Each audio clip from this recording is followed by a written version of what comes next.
Hi, I'm Mark Gaylor and I'm a Sony Digital Imaging Ambassador. Now on the table with the brand new A7V camera, we have two other full frame cameras, each with a different type of full frame sensor. Now the A7V is a landmark camera because this is the first time we've seen a partially stacked sensor appear in an alpha body. Now the A7V uses a regular back illuminated sensor that we first saw in an A7R2 camera. Now in 2017, Sony resolved the issue of readout speeds with a stack sensor that we first saw in the A9. This allowed the camera to shoot with the electronic shutter with minimal to zero shutter distortion, and we could do that with shooting silently if required. This is an expensive sensor technology, especially as it's now appeared in the A1 and A1 II with ultra high resolution. Now Sony resolved this issue with expensive sensors by developing the partially stacked sensor, and this is the real hero of this particular camera, a 33 megapixel partially stacked sensor that has great dynamic range when recording with the electronic shutter with RAW files at 14-bit. Now we have seen competition cameras, the Nikon and Panasonic, use a 24 megapixel partially stacked sensor, but we have been seeing a drop in dynamic range with those particular cameras when using the electronic shutter. Now this one is a no compromise, and that's probably why we've been waiting so long for the A7V camera. Sony had to resolve a few technical issues, making sure that we do not get a compromise with this 33 megapixel partially stacked sensor. So when I do this review, I'm going to put this in context with the other cameras out there and also discuss whether the older back illuminated sensors are now rendered useless just because we have a much better, faster readout sensor with this A7V. Now, as I said, this is a landmark camera, so I'm going to talk a lot about the readout speeds as we move through this particular review, and you'll see plenty of examples, and I'll also be preparing an ebook for this particular camera, plus a camera setup file, which you can download from my Patreon/Mark Gaylor support channel.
Hi, I'm Mark Gaylor, Sony Digital Imaging Ambassador. Welcome to my A7V camera review.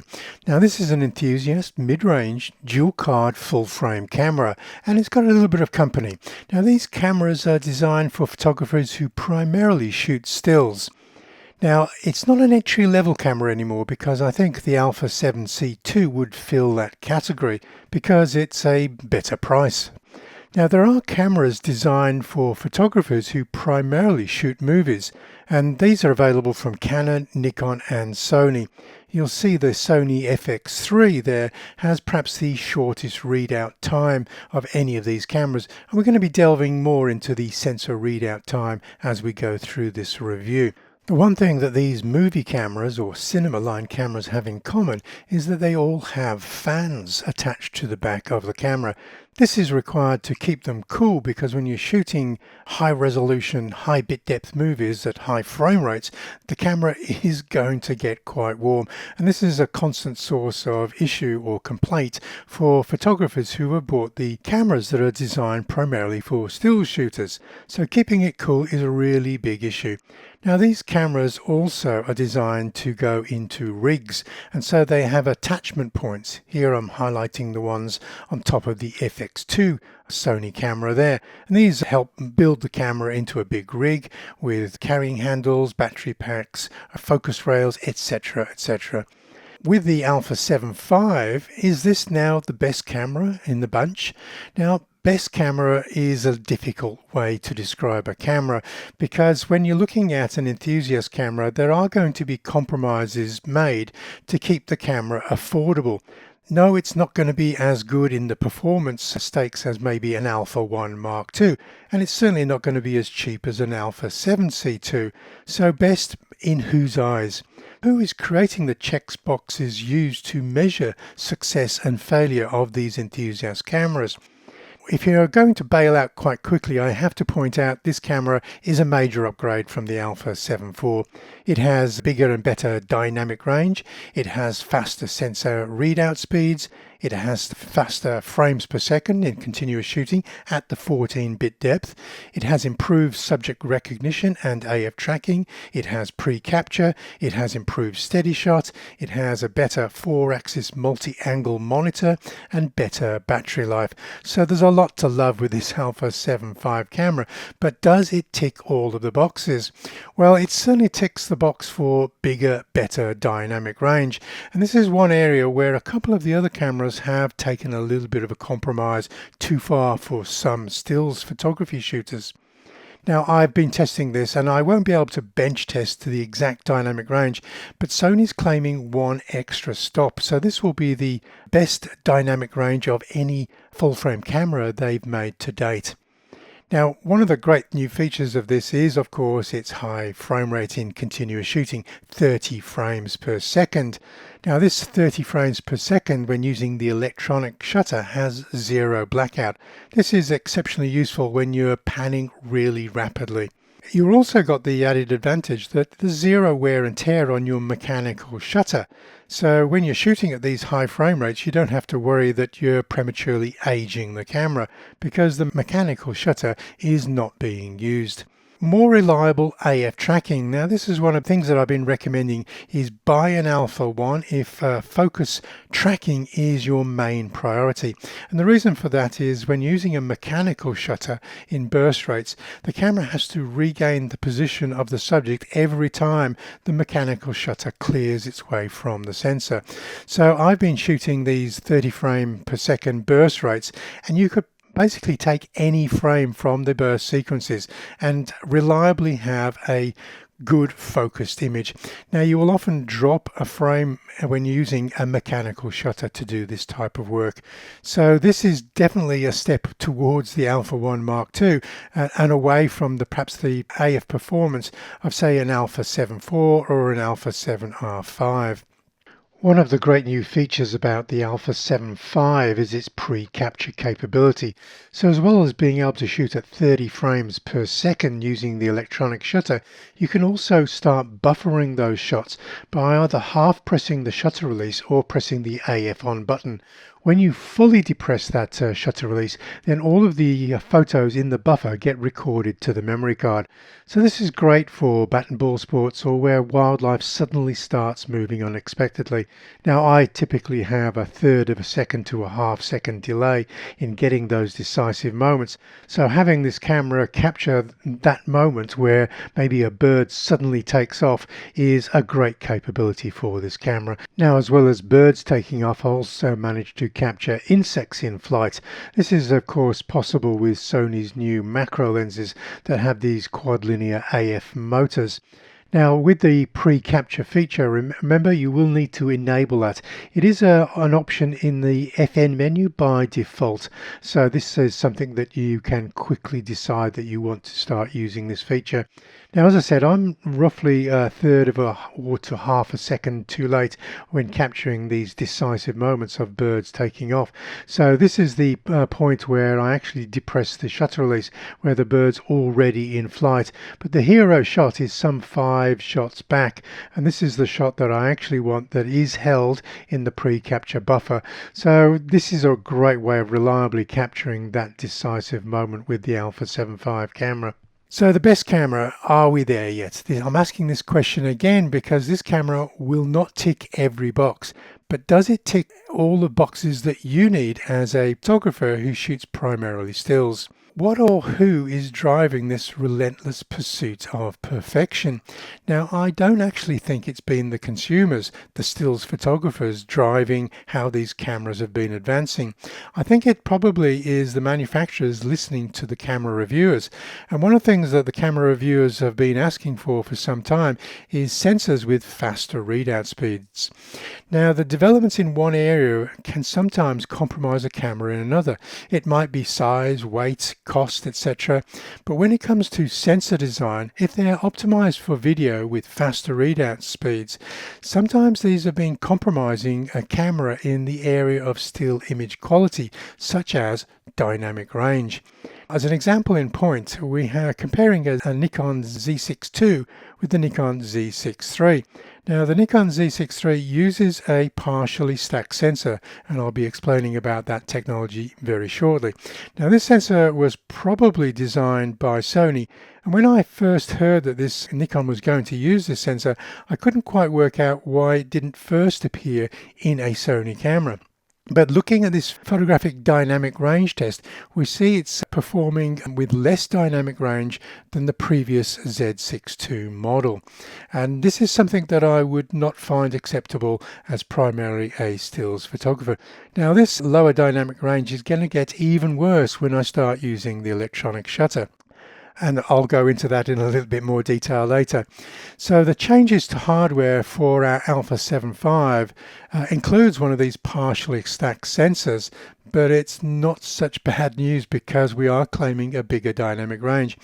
We also have a brand new Bionz XR2 processor, a multi-angle 4-axis monitor, improved steady shot, 2 USB-C ports instead of the micro USB port, a full-sized HDMI port as well. Now, this 33 megapixel partially stacked sensor is perhaps the hero of this model release, especially as we're not going to compromise that dynamic range with the Sony model. Sony is claiming one extra stop of dynamic range with its new 33 megapixel partially stacked sensor. Now, Sony is going to claim 16 stops dynamic range, but of course some of the other people, the independent people who test this dynamic range, will use a different measuring stick, and I think I will go to Photons to Photos to look at their dynamic range tests to date. Even if you're not a big fan of Sony cameras, you have to acknowledge that Sony Sensors have certainly kept on raising the bar higher and higher for all camera manufacturers, and many of the camera manufacturers actually purchase these Sony Sensors. Now, Sony was the first company to develop a back illuminated sensor for a consumer camera. Now, when it first appeared in an iPhone 4, it completely transformed smartphone cameras, and we finally found that the quality coming from these smartphones was actually acceptable. It took many years before this back illuminated sensor worked its way into a full frame camera. We had to wait for the Alpha 7R2 for that to happen. Sony was also the company to first put a full frame sensor in a mirrorless camera, the company to first develop a stack sensor, and we'll get into that technology shortly, the company to first develop a full-frame camera with a global shutter sensor, and the company to first develop a partially stacked sensor that we see in this A7V. So let's talk about fully stacked sensors. We first saw a fully stacked sensor appear in 2017 with a very fast readout speed. This enabled photographers to shoot with the electronic shutter to shoot fast action sports photography. Now, if we were using a regular camera without a stack sensor, we'd get horrible shutter distortion, as you can see from that golf club on the upper left side of this illustration. But with the ultra fast readout speed of these stack sensors, we get very little distortion of that swinging golf club there. Sony was also the first camera company to develop a full-frame camera with a global shutter sensor. This has been the holy grail for sports photographers and videographers for many, many years, and it first appeared in the Sony Alpha 9 III in 2024, and it was the first full-frame global shutter sensor. Now we have zero rolling shutter. So we can also shoot at an incredible 120 frames per second to get absolutely sure that we're getting the decisive moment. In 2024, Sony developed the first partially stacked 24 megapixel sensor that was most likely used by Nikon in their Z6III camera, and I think it's also being used in the Panasonic S2 camera.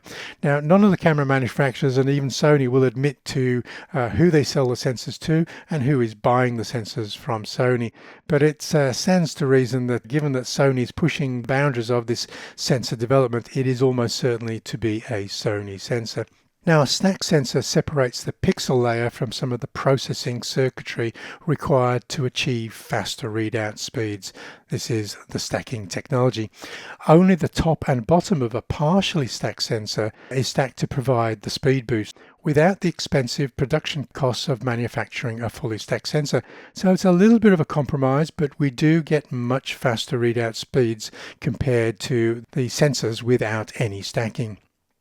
Now, the key advantages when using an electronic shutter with these partially stacked sensors is we get faster burst rates, more frames per second, blackout-free shooting, and less shutter distortion, most likely to be found when using the electronic shutter. Just to give you an example of that distortion, there is no or very little apparent distortion with this cyclist, and I'm using a camera, the A7V with a slow readout speed. But that lamppost in the back and also the trash can that you can see behind this cyclist, they're horribly distorted in the fact that they look like they're falling over or leaning. And that's because I'm panning the camera with a sensor with a slow readout speed.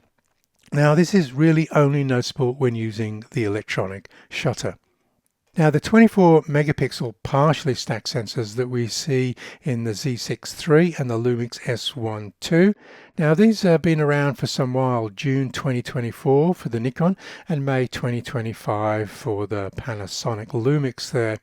Here's some of the bad news about those 24 megapixel partially stacked sensors. Now, this is comparing the Nikon Z6III, not with the Z6 II, but between the mechanical shutter and the electronic shutter. And when we start using the electronic shutter to get the faster burst speeds, the 20 frames per second in the case of the Nikon, we're actually losing dynamic range, and not a little, but quite a lot. That's over 1.5 stops less dynamic range at ISO 400. Now, I have to say my Alpha 6700 camera has better dynamic range than this full frame Nikon. There's a little bit of a hit to bear if you're looking for faster readout speeds for shooting at 20 frames per second when using this Nikon camera. Now, the Canon R6 III, which has had a lot of very good reviews, and it's doing this with a front side illuminated sensor. They're quite clever in that they maintain the dynamic range when using the mechanical shutter, but it also takes that dynamic range hit when using the electronic shutter. And also a second hit for the Canon is we're now recording raw files in 12-bit depths. Now, I have to go back a decade to remember shooting with a Sony camera when shooting with 12 bits rather than 14 bits. So that is a little bit of a hit too far for me as a stills photographer. Now, when shooting fast action sports with the Alpha 1 Mark II, there is zero compromise. I'm getting fast burst rates, 30 frames per second, without any hit to the dynamic range. And I'm getting exceptional dynamic range when using those low ISOs, which is often what I'm using when shooting auto sports with slow shutter speeds, in this case 1/160th of a second. And when I'm shooting in full sun, I really need all of the dynamic range at that 14-bit RAW. Here's an example. There's some very shiny white bits on the fairing of this motorcycle, and there's also bits of black leather and black motorcycle parts on the actual motorcycle. Now, I'm having to do some serious editing, like the highlights have been brought down to -100, the shadows up to +100 to maximize the amount of detail. Now, if I'm going to do that at 12 bits with a reduced dynamic range, I'm simply not going to get all of the detail in these type of shots.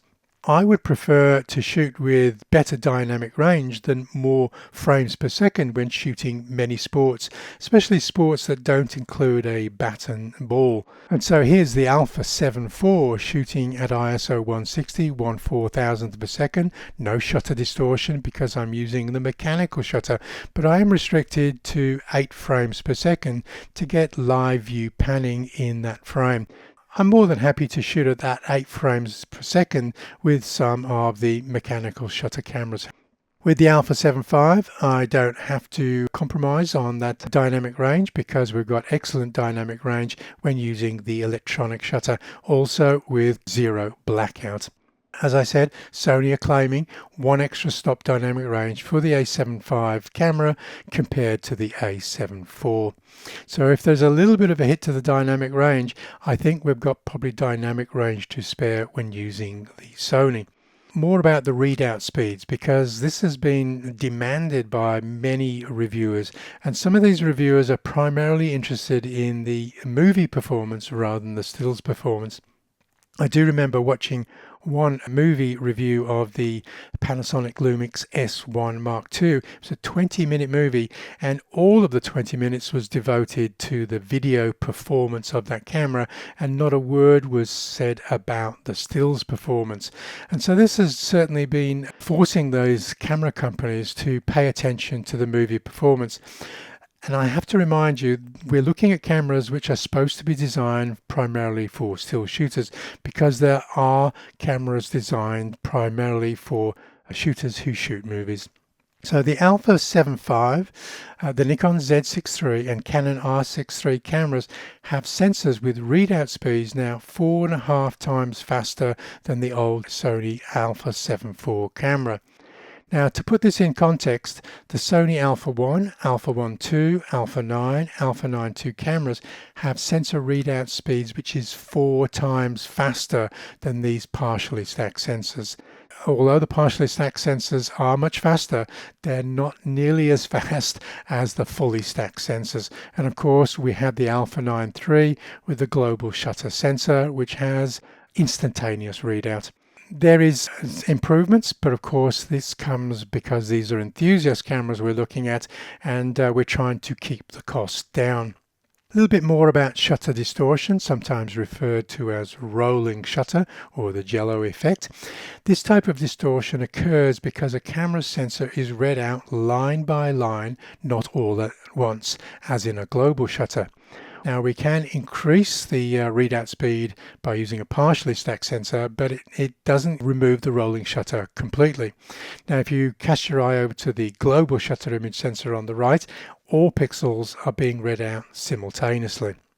This shutter distortion is most apparent when working with subjects which have known straight lines.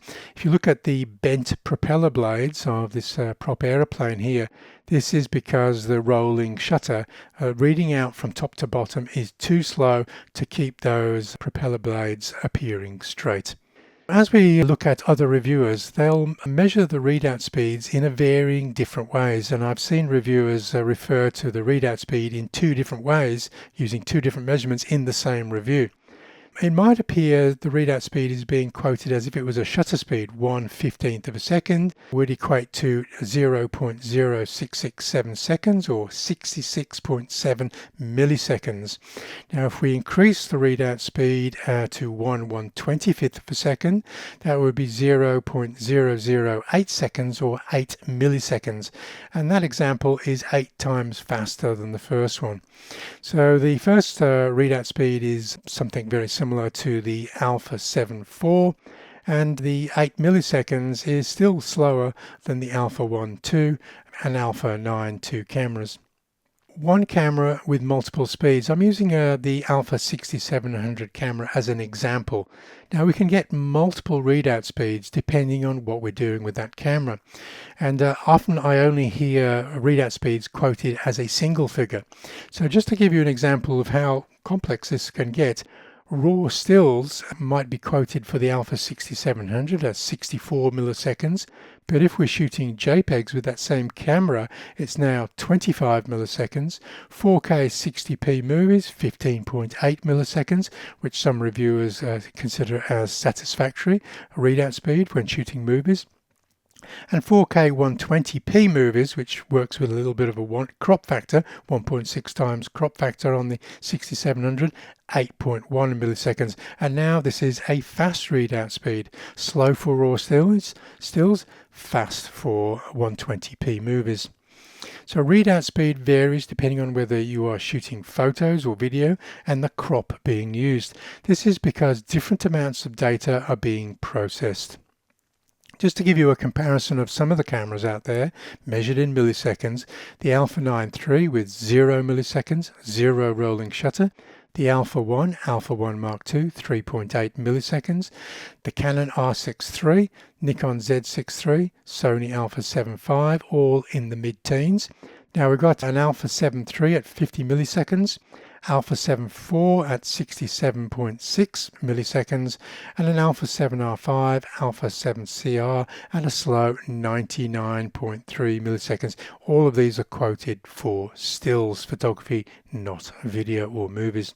Now you might think with an Alpha 7R5 or an Alpha 7 CR, you wouldn't shoot anything in fast action with a sensor with a slow readout speed. But of course I have to remind you those are for electronic shutters, and there's not much point in shooting with electronic shutters on those cameras because you don't get a faster speed burst with frames per second. So this was captured with a mechanical shutter, and because I'm shooting this at approximately 1/250th of a second from memory, that equates to a 4 millisecond readout for this particular camera. More than acceptable, and you're not going to see any noticeable shutter distortion when using the mechanical shutter, even on cameras with slow readout speeds. This was captured with an Alpha 1 II, probably with pre-capture, so that's a very useful feature. The cricket ball on the right is still spherical, which is not rather than oval, so there's very little shutter distortion from this 3.8 millisecond readout speed. And the reason I'm using the electronic shutter is to leverage the 30 frames per second when using this camera. And this is something that I recommend for bat and ball sports. Now with the slower readout speeds, you might get a little bit of noticeable distortion when using readout speeds in the mid-teens rather than this low 3.8 milliseconds. But for all other sports, that is probably 15 millisecond readout is going to be more than acceptable. So a lot of these cameras, as I said, have been designed with faster readout speeds with movies in mind, not for stills, because of course we could use the mechanical shutter if we're happy at 8 or 10 frames per second. So the Lumix S1 II has a very impressive 10 millisecond when shooting 4K movies. I have to say that's not as fast as the Sony ZV-E1, the Sony FX3, the Sony A7S III, which have had fast readout speeds for number of years now, and that Sony ZV-E1 is cheaper than that Lumix S1 II. Faster readout movies we can also get by using cameras in APS-C or Super 35 mode, or just using an APS-C camera such as the Alpha 6700 or the FX30. And if we shoot 4K 120p movies with that crop, we're going to bring down the readout speeds even faster. And so here's a quick example shot with the FX30 camera, 120 frames per second in that Super 35mm crop, because it's not a full frame sensor, so it is a crop camera. As a primarily stills photographer, if I'm using a hybrid camera, what I personally need from my hybrid cameras is 4K 60p 10-bit movies. I will use the S-Cinetone picture profile rather than S-Log, and I would like access to dynamic active steady shot because I really can't be fussed putting the camera onto a gimbal. Having said that, what some of the manufacturers are offering on these hybrid cameras is log shooting, 6K, 7K, 8K movies, raw video, open gate, DCI 4K, Cinema 4K, waveforms and false color. If you're not too sure what any of that is, then the chances are you probably don't need any of that stuff. And I'm all for adding some of this stuff if it doesn't make my primarily stills camera more expensive. Remember, slow readout speeds are only an issue when using the electronic shutter instead of the mechanical shutter. And just to show you Pecco Bagnaia one more time, he was on his way to becoming champion of the MotoGP world when I shot this with the Alpha 7R5 camera. Slow readout speed, zero shutter distortion or very minimal shutter distortion when using the mechanical shutter. Also, this one as an example, a shot with that slow readout sensor, primarily because of its 60 megapixels that needs to be read out. This is the A7V shooting birds in flight, again with the mechanical shutter. This one is shot with the A7V just as an example with the electronic shutter. I wouldn't normally shoot anything fast action with the electronic shutter on these cameras, but this one was shot just so I could see what shutter distortion was visible. And I have to say, it still looks like a dog. It doesn't look skewed. It doesn't look distorted in any noticeable way. I have to shoot things with very straight lines in the background to actually notice that there is shutter distortion.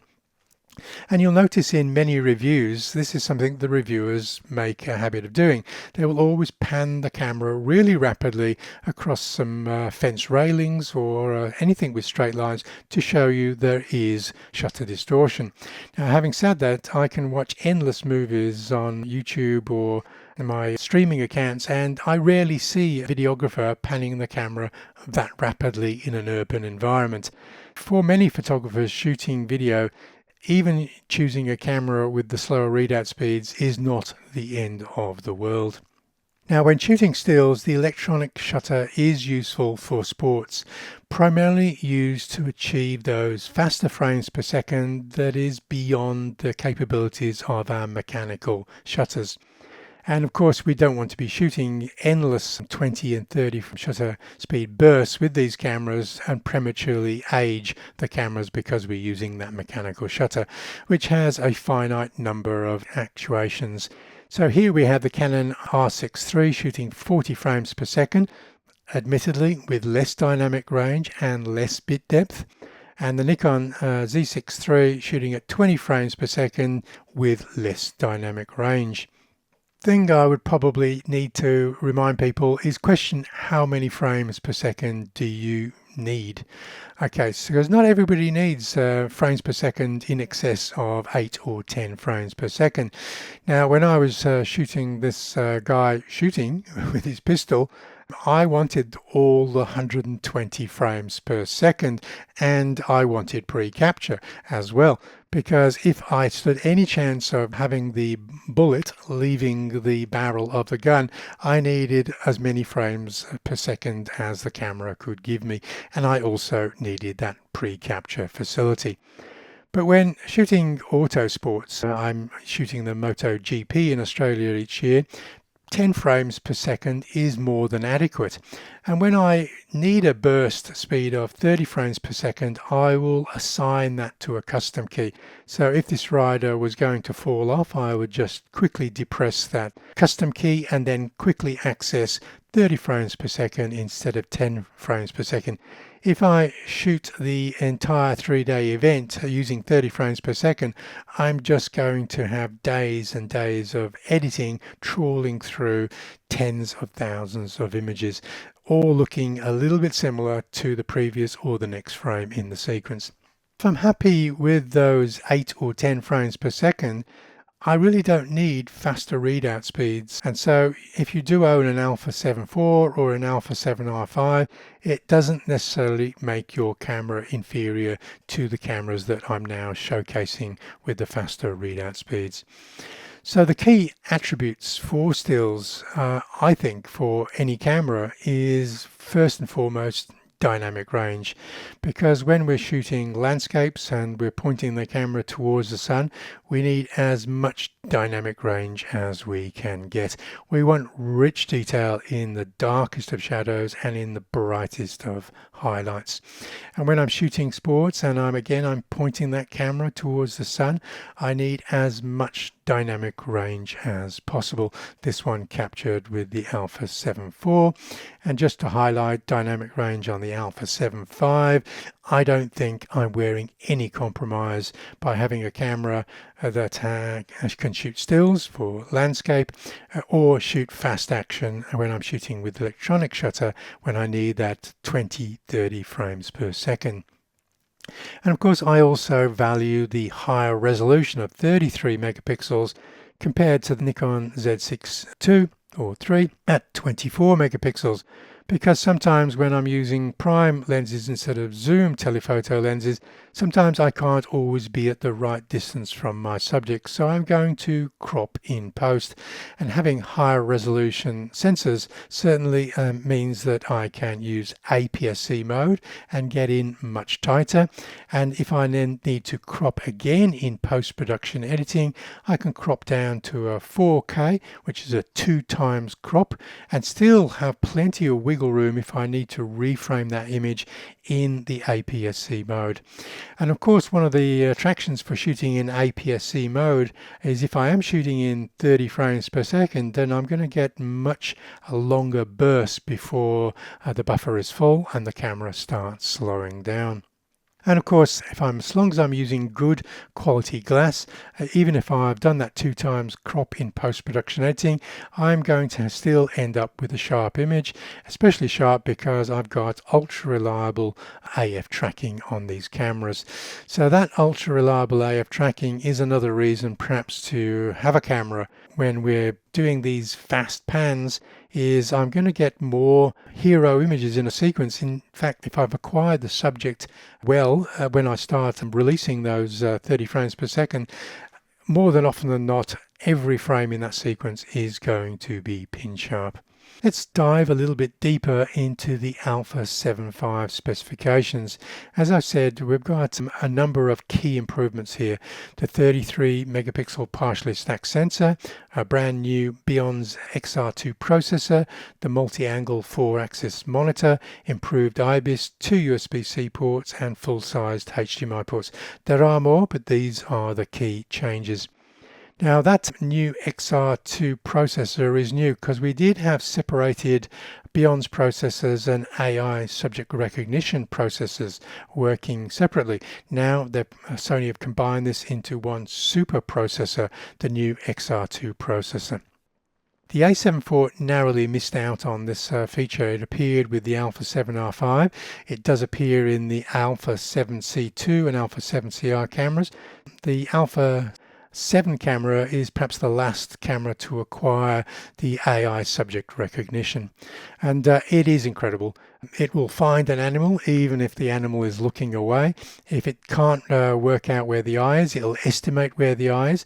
The eye can be in very deep shadow and it'll still say, look, I found the eye, it's probably here, because it's in between the nose and the ears. And so generally you're going to get the focus in exactly the right place when using this subject recognition. Now, without going into too much detail, if you are an A7 IV owner, I do have a subject recognition YouTube video that brings all the photographers up to speed with this new feature.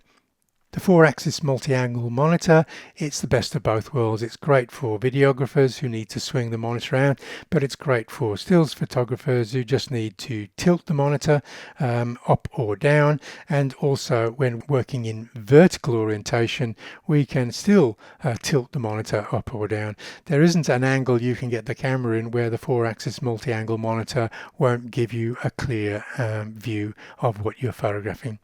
Now, the IBIS has taken another improvement. You might see another manufacturer quote 8 or 8.5. I'm not too sure how they measure how many stops you can get from the steady shot inside these cameras, but 7.5 stops is a significant improvement over the A7 IV cameras.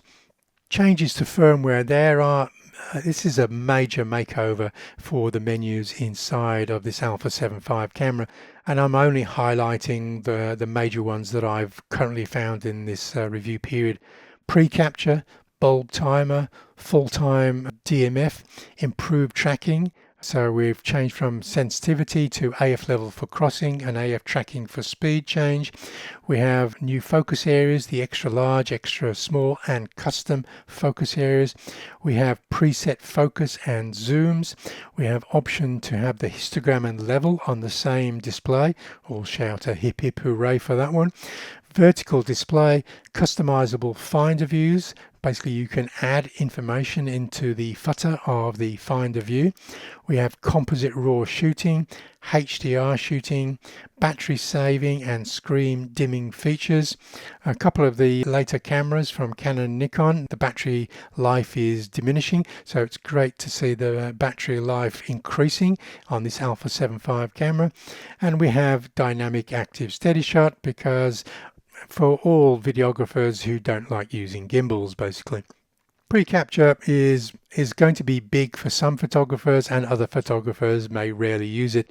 If you're shooting bat and ball sports, you're going to be using it quite a lot. If you're looking at trying to estimate when a bird is taking off rather than just flapping its wings to dry off, then pre-capture is also going to be your friend, as evidenced by these 4 shots of birds just about to take off. The pre-capture record time, the default is 0.5 seconds. I thought that this might not be enough when I first started using pre-capture, but then I find my own lag time between fully depressing the shutter is a little bit less than 0.5 seconds. So 0.5 seconds has me covered. You could take this up to 1 second if you're a little bit slow off the mark and fully depressing the shutter. The pre-capture start trigger can be with half pressing the shutter release, or it could be holding down the A off on button, whichever is your preference there. Pre-capture is going to be found in the FN menu by default, so you can quickly enable and disable this if required. You can also assign it to a custom key if preferred. And as I said, continuous shoot speed burst. Now, I would probably not always be using the 30 frames per second. I might just set my drive speed to high rather than high plus, which is by default 20 frames per second. I'm going to get a longer shoot sequence by doing that. I'm going to get many more seconds of shooting at a high frame rate rather than just a short burst. So 3.2 seconds buffer when shooting raw compressed. Now, if you do need to extend that, then just lower the frame rate to 20 frames per second, or start shooting in APS-C mode, and you're going to massively increase the buffer duration. It really depends, what it is that you're shooting. So my preference is to shoot at 20 frames per second. And now when I'm shooting at 20 frames per second, I'm going to find that I have a limitless buffer when shooting JPEG extra fine or HEIF 422. So I can basically hold my finger on the shutter button and shoot until the camera card fills up. When I'm shooting RAW, however, I won't be shooting lossless compression because I'm going to have 1.5 seconds in the buffer. So I am going to move to either compressed HQ or compressed. Now notice these are new RAW options here. We've lost that small RAW and medium RAW files, and we've got this new RAW HQ. So something that is in between lossless compression and compressed is a useful option. I'm going to happily shoot with compressed because I'm going to want the maximum buffer size for the sort of things that I shoot. Now I'm going to go into the continuous shoot speed boost settings and assign that to 30 because I will want to occasionally access the maximum frames per second, and I'm going to assign that to a custom key. Now I'm not going to assign it to the AF on button. I'm going to assign it to another custom key on the back of the camera. So I'm going to assign it to the AEL button because I don't use the AEL feature, the automatic exposure lock feature. So that's going to be a good place to park that one. So I just need to hold that down and then press the shutter release if I need to momentarily access 30 frames per second rather than 10 or 20 frames per second. Also, I do need a visual indicator when I'm running out of buffer because I might want to preserve some buffer for the next most cycle that is about to come around the corner. So in which case I can get a visible display of how much buffer is left, which is a vertical line on the left side of the finder. Here I'm showing an example on the left side of this illustration here. Now this line only appears when I'm shooting, so it's not going to be there all of the time. And that line is going to get shorter as I'm running out of buffer. The other thing that I need to highlight that's changed in the menus is the increased battery life. This is because of a new power saving option, which is the monitor will auto dim after a prescribed number of seconds, and it'll become bright again as soon as you half press the shutter release. It's also a good way of not having the camera go completely to sleep and then suffer that 1 or 2 second delay while the camera wakes up, is if we can just save the power by the screen dimming. That is maybe a better option for many photographers as a way of saving battery life. The A7 IV also missed out on full-time DMF, which is great if you need to use a long telephoto or macro lens. Just when you're using continuous autofocus, just to quickly move that focus ring to get closer to the subject, where the subject is, and let the continuous autofocus kick back in and fine-tune that focus. Sometimes, especially when using macro or maybe a 600 or 400mm prime with shallow depth of field, it can take the lens a long time to find out where the subject is if you're moving between close focusing distances and far focusing distances. We've got 2 new features: composite raw shooting for noise reduction and also for HDR on the A7V. Now, these raw files will have to be processed to remove the noise or increase the dynamic range by using Sony's Imaging Edge desktop software. Now, what I would like to see eventually is the cameras process these files in camera, because sometimes I'll probably not use these features just because I don't want to use Imaging Edge. It does a good job, however, if you don't have AI noise reduction in the software you're using in post-production editing. It does a good job. Does it do a better job of the AI noise reduction in Lightroom or DxO or Topaz? Maybe not, but it does give you an option of doing this without buying those softwares. We have AF tracking sensitivity changes to AF level for crossing. AF level for crossing is to describe things that are crossing in front of the thing that you're photographing. Now, sometimes cameras jump to the thing that's crossing, and you basically want to make sure your settings are set to stay with the subject that was originally being tracked. This is probably going to be locked on for most users, but it's set to standard, which is in between responsive and locked on. So here's locked on, and I'm showing you an example where somebody walks in front of me on the beach and the camera refuses to let go of the subject. Even though it's completely hidden for one of those frames, it holds the distance for a little bit longer, waiting for the hero subject to reappear. And that is often what I'm doing in the sports that I'm shooting. If you need a camera to jump to a new subject very quickly, then you're going to choose responsive. Responsive is AF tracking for speed change, is something that I'm also going to choose, and it's effective when the subject suddenly starts moving or changes speed. So for birds leaving a branch, you're also going to set responsive for this one as well. And I've just pointed out the menus. You'll get a lot more detail in my ebooks that you can download from my Patreon support channel on these new features. Extra large, extra small will be good for some photographers. I found the small not small enough and the large not large enough, so I actually use these 2 options now. And having a custom one is really good if I'm just looking for maybe a motorcycle to appear on the brow of the hill. I don't want it to start focusing on the grass in the foreground or anything that's happening above the track, so I'll create a custom focus area just for what's immediately above that horizon line there. Preset focus zoom, if I'm tracking something getting much closer and then I want to jump back to the focus point on the corner, then I can now do that with this camera. Custom finder view, this is really quite useful, I think. I didn't notice it until after my first shoot. I realized that my finder view was telling me the time, and I thought, well, I've never had a finder view telling me the time of day before. So I'll just go through this here. I'm going into the finder options.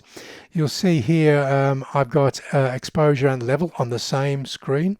I can go in and customize one for myself. I'm going to customize the footer here. I'm going to pick this level and put it into the footer bar. I'm now going to choose the shutter type and choose a position for that in the footer, and now I'm going to choose the subject recognition target and put that in the footer as well. So that level is very useful, because rather than having a level overlaid over the top of my image, it'll just be an indicator in the footer bar, so it's not obscuring anything from view. So I quite like that new option. Is my A7V IV now obsolete? If you're not photographing sports at 30 frames per second and you're not interested in some of those other new features I've just been highlighting, the A7V IV has absolutely excellent dynamic range. It's one of the best cameras for dynamic range that Sony have ever made. It's right up there with the A7R5. It has decent focus tracking, perhaps not as good as this A7V V, and it has decent battery life. And I would probably prefer this camera to an R6 III or a Z6 III if also you're more than happy at 8 and 10 frames per second and video is not your priority. So it's not a bad camera, the A7V IV, and will probably be Sony's second best-selling camera next to the A7C II for the next year to come. Now I've got a big chart of comparison specifications with the A7V compared to the Nikon Z6III and the Canon R6 III. Now there's a lot to like about the A7V, and I probably don't need to go into all of those details. I'll just pick out a few here. Now that frames per second electronic shutter, it's not as fast as the Canon R6 III at 40 frames per second, but I'd rather be shooting at 14 bits with the higher dynamic range rather than 40 frames at 12 bits with lower dynamic range. The better battery life, obviously, I'd rather have the 4-axis multi-angle monitor rather than just a vari-angle flippy monitor, which are great for videographers but not so good for stills. And so I think the A7V V stacks up really well if you're primarily a still shooter. Now movies, obviously that Canon R6 III is going to start ticking a few more boxes because it shoots 6K, 7K video. It shoots DCI 4K, which is a wider variation on the 16:9 aspect ratio. It shoots open gate. So those are some impressive features. There's nothing to say that the A7V V might not acquire those with a firmware upgrade, but often Sony is slow with the firmware upgrades, so I wouldn't buy this camera if you do want to shoot 6K video. I would probably wait for the next FX camera to satisfy those requirements if you don't want to be chopping in all of your Sony lenses. And that again just points me to there are cameras designed for primarily video shooters. The FX2 used the old A7V IV 33 megapixel sensor, but I suspect, I would guess, and I don't know for certain, but I'd guess that the next FX camera will come with a sensor that maybe has the higher resolution and a fast readout speed. And so that may be worth waiting for if you don't want to be selling all of your Sony lenses. Conclusion. Okay, so A7V or R6 III, I think for many people the higher dynamic range for stills is going to push people towards the A7V. Additional movie options might push people towards the Canon R6 III. A7V or A7V, I think the A7V makes a very good second camera for a sports shooter if you already own an A7V. The A7V is going to be better for really fast action bat and ball sports.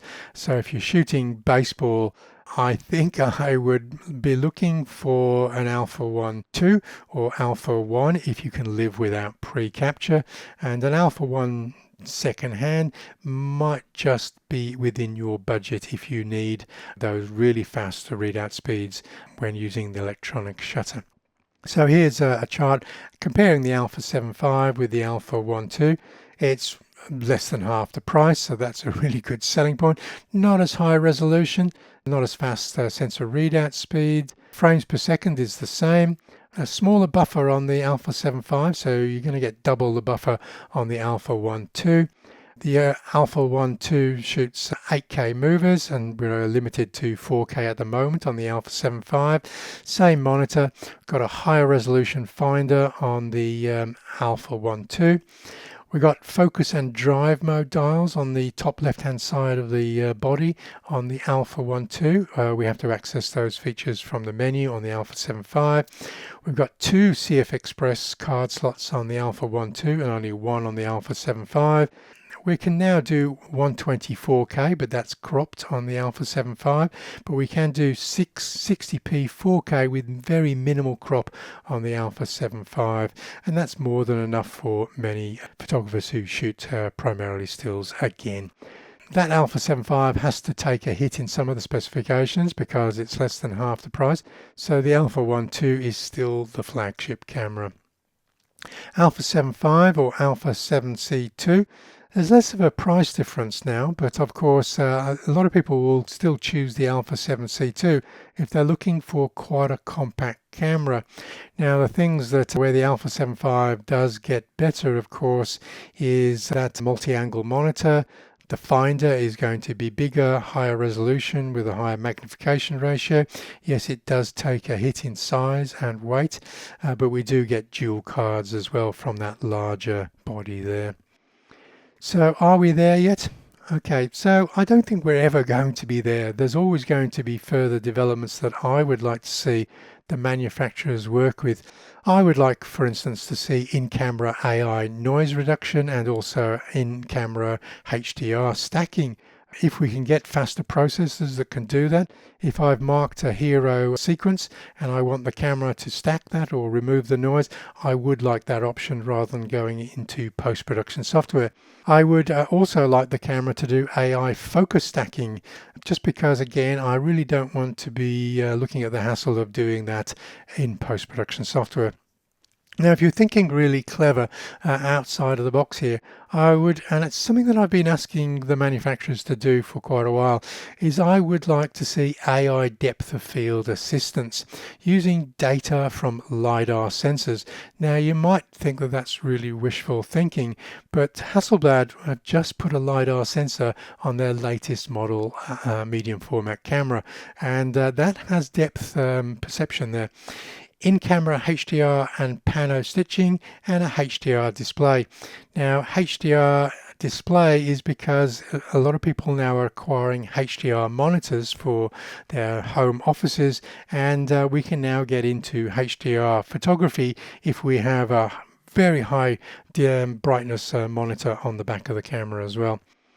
So let's look at one of those details, and this is the one that I'd like to see most, is AI calculation.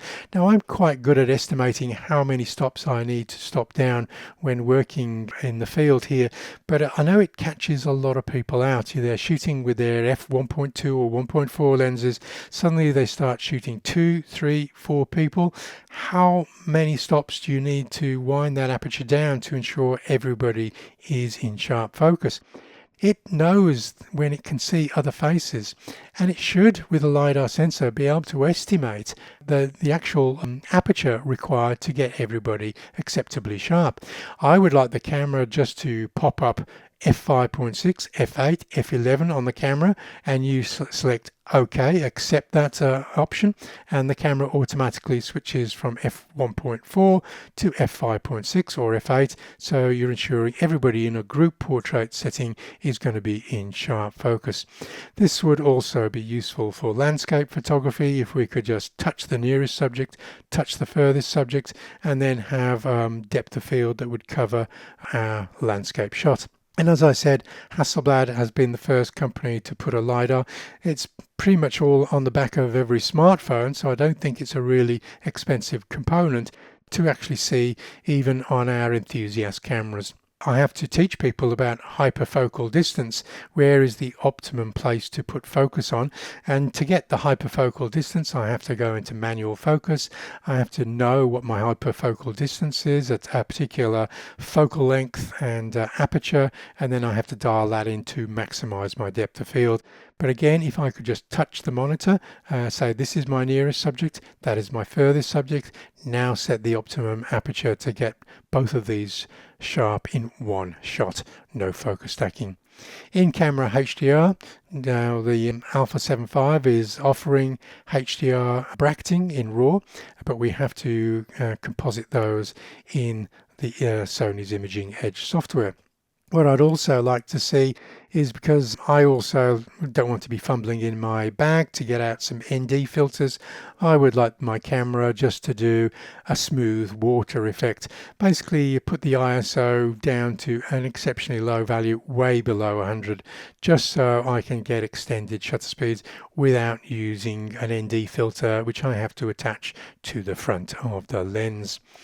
If you've enjoyed this Alpha 7V, I'm not going to say it's a camera review, it's more of a discussion really, but if you like these type of discussions and you want to access my ebooks, just head over to patreon.com/Mark Gaylor. I've pretty much got you covered for 500, 600, even 700 page ebooks for your late model Alpha camera.